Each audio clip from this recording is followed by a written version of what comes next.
Tudi v mojem imenu en lep pozdrav vsem zbranim. Jaz bi nekaj danes povedala o biološki vrednosti beljakovin ajde, nekaj na splošno o ajdi, o njenih beljakovinah, o funkciji beljakovin, pomembnosti in možnosti, kako lahko v rastlinah tudi izboljšamo to lastnost.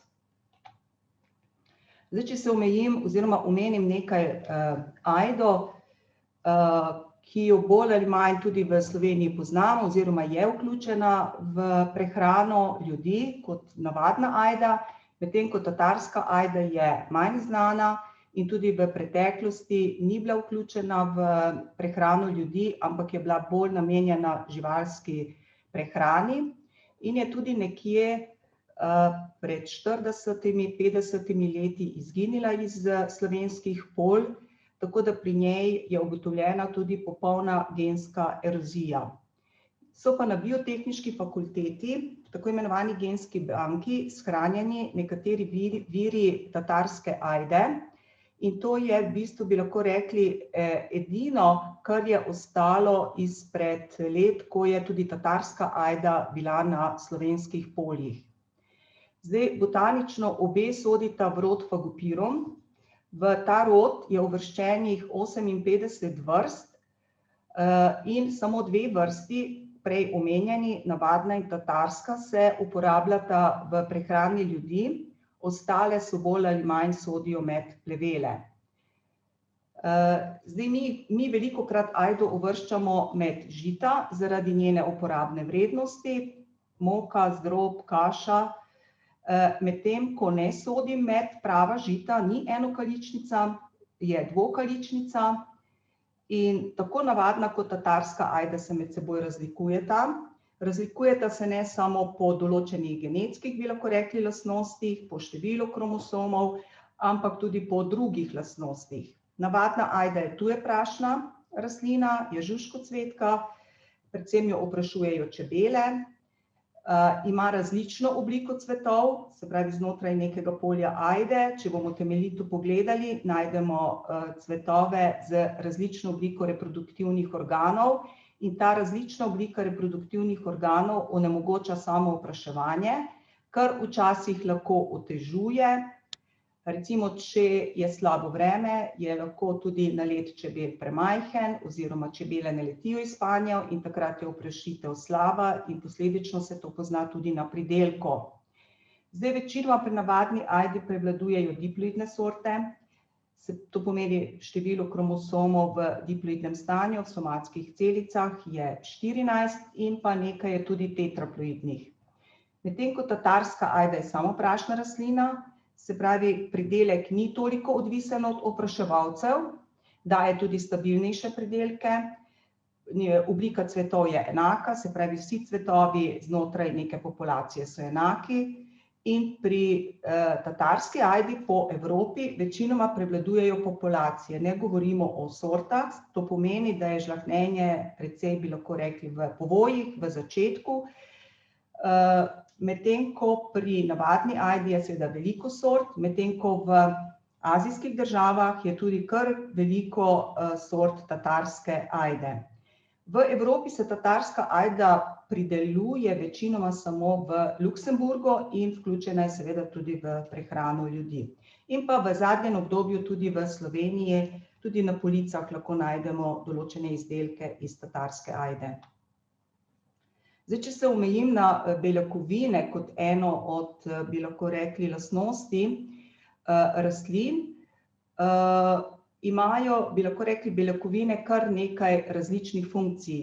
Tako bom rekla, beljakovine so ena od komponent, ki imajo verjetno v živalskem, človeškem, tudi rastlinskem, bi lahko rekli, svetu veliko funkcij, zelo pestre funkcije.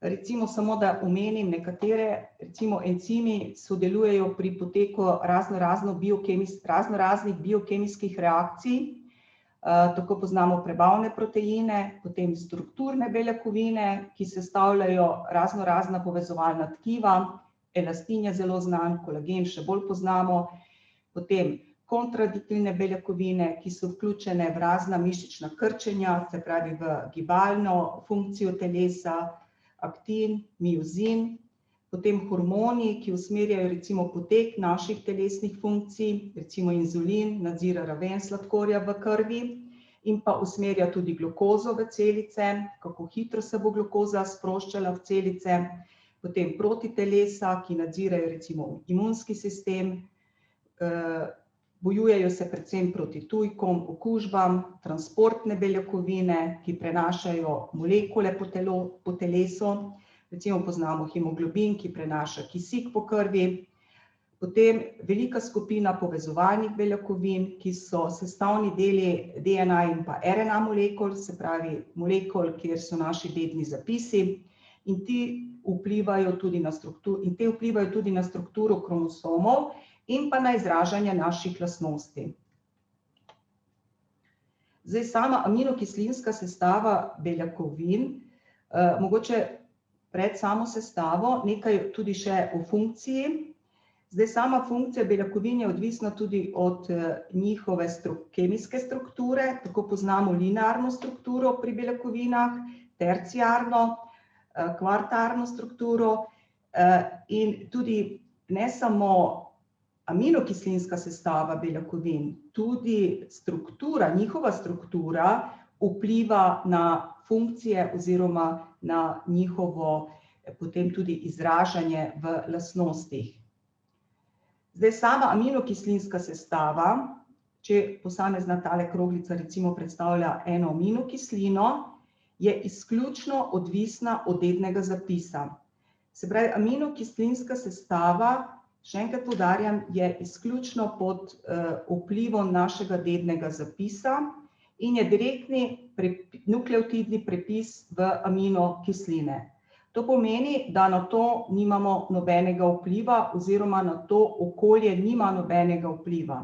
To je ena redkih lastnosti, kjer lahko okolje izključimo, tako kot recimo primer dedovanja krvne skupine. Tudi tam okolje nima nobenega vpliva. Mi smo lahko na severu, na ekvatorju, kjerkoli naša krvna skupina se ne bo spremenila.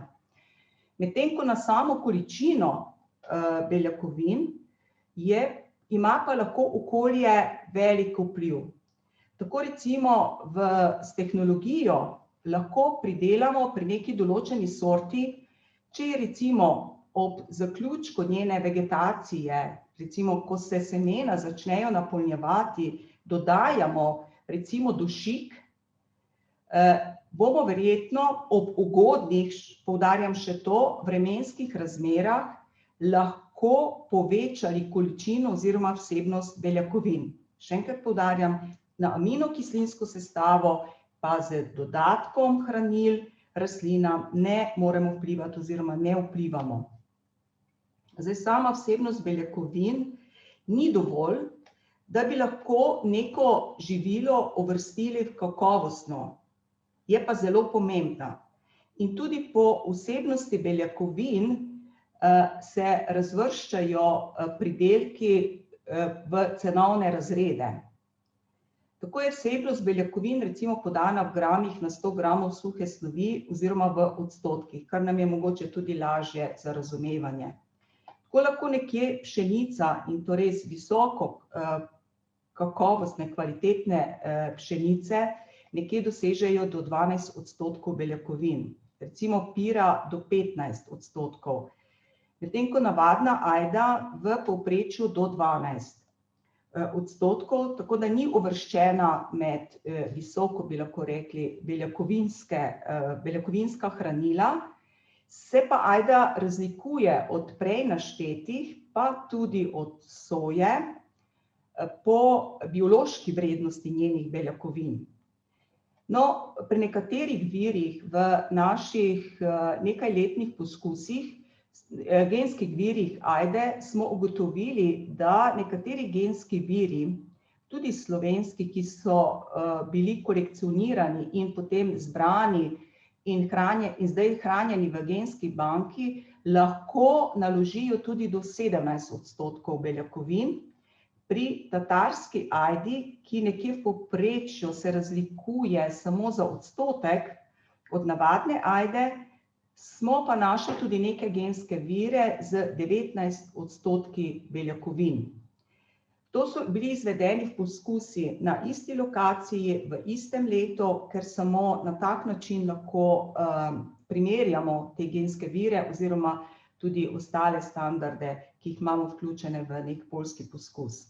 No, recimo soja kot dvokaličnica pa vsebuje tudi do 51% beljakovin. No, pozneje si bomo še malo ogledali, so pa njene beljakovine nekoliko, bi lahko rekla, enostavno revnejše od beljakovin ajde. No, tako kot sem omenila, ni samo pomembna vsebnost beljakovin, zelo pomembna pa je biološka vrednost beljakovin. Ta je tista, ki uvršča živila med funkcionalna živila oziroma živila bi lahko rekli, ki jih uvrščamo v neko povprečje. Zdaj, biološka vrednost beljakovin se ocenjuje predvsem z vsebnostjo esencialnih aminokislin. Sem je uvrščeno 8, med njimi so 4 tiste, ki so zelo pomembne. Mogoče samo toliko, kaj so esencialne aminokisline. So aminokisline, ki jih živalsko in človeško telo ne more tvoriti in jih moramo pridobiti za hrano. Po nekih, bi lahko rekli, splošnih ugotovitvah in tudi navajanjih je nekje biološka vrednost živalskih beljakovin višja, kot je biološka vrednost rastlinskih beljakovin. Razen seveda nekaterih izjem, ki so, bi lahko rekli, tudi v zadnjem obdobju potrdile, da se nekatere rastlinske beljakovine lahko kosajo oziroma so nekje v isti vzporednici, kot so živalske beljakovine. No, če si ogledamo en tak primer vsebnosti beljakovin pri različnih virih, lahko ugotovimo, predvsem za esencialne aminokisline, te 4, ki so lahko v pomanjkanju tudi pri človeškem organizmu, da ajda vsebuje kar, bom rekla, zadovoljivo količino tako lizina, tudi cisteina in triptofana. Njena biološka vrednost je uvrščena zelo visoko oziroma je 93,1%, se pravi okrog 93% so glede na vsebnost esencialnih aminokislin, je biološka vrednost beljakovin ajde. Prekaša, bi lahko rekli, v tem skupu, ki sem ga izbrala, samo jajčne beljakovine, ki pa imajo seveda čez 99% biološko vrednost.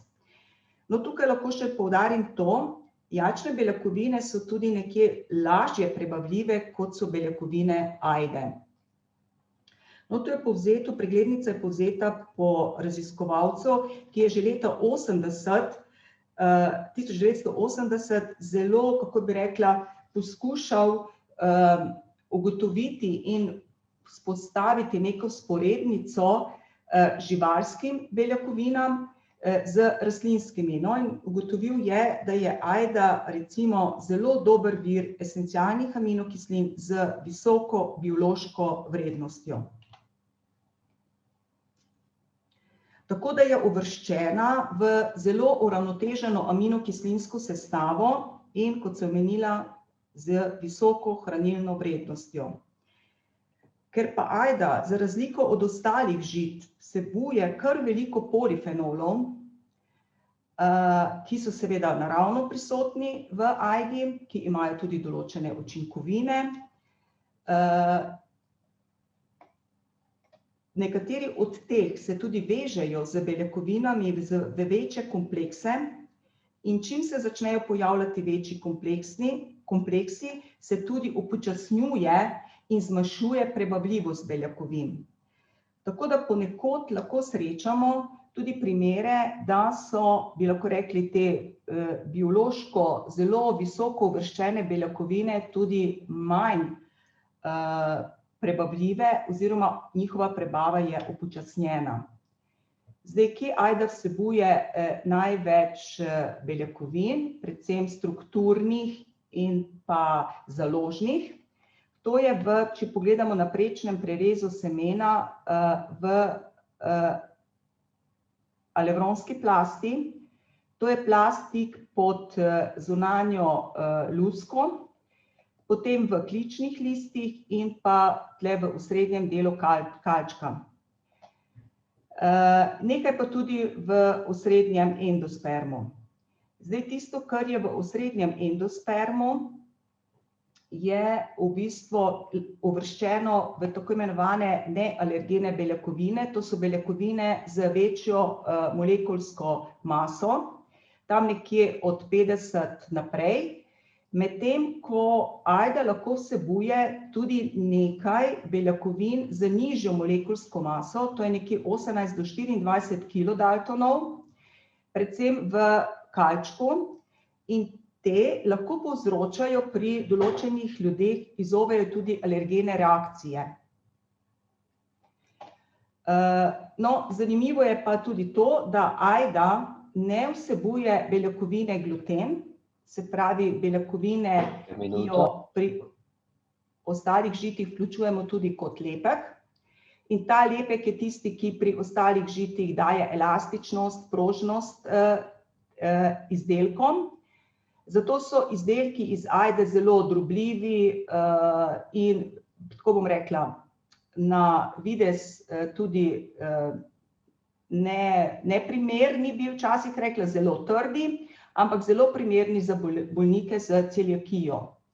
No, če zaključim, zdaj žlahtniteljski cilji so zelo usmerjeni, da ajda ne bi razraščala svoja socvetja. Poznan je tudi gen, ki omogoča zaključek rasti, da bi se socvetje ajde približalo zelo po habitusu, po obliki žitnim klasom in seveda, da bi bilo zelo napolnjeno, kot je ta primer, da bi v bodoče bila samoprašna rastlina, za kar se jaz preveč ne zavzemam.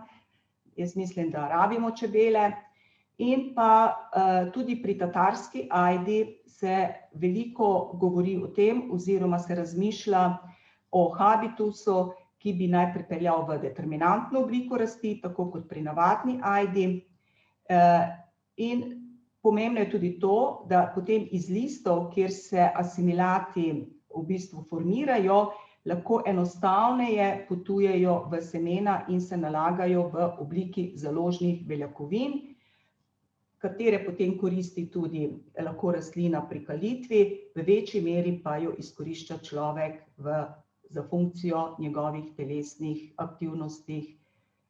Tako, na kratko, jaz bi zaključila moje predavanje, tako da hvala lepa vsem za pozornost.